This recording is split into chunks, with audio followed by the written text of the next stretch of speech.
ปลาย่างพริกน้ำปลาค่ะปลาย่างพริกน้ำปลามื้อนี้สิเป็นปลาสลิดค่ะก็หามาได้ทั้งพุ่นล่ะค่ะตลาดเพิ่นคือเก่าค่ะ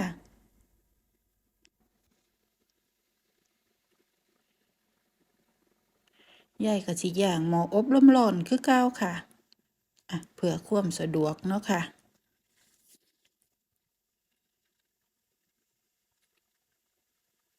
ย่างก็มันตกติ๋งๆเส้นตัวละค่ะหอมห้วยๆอีกต่างหาก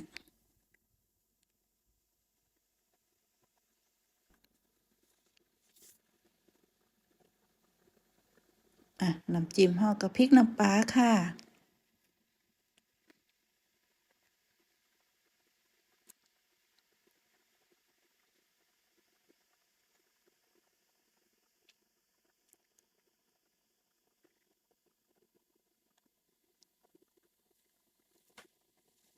แซ่บเส้นตัวละ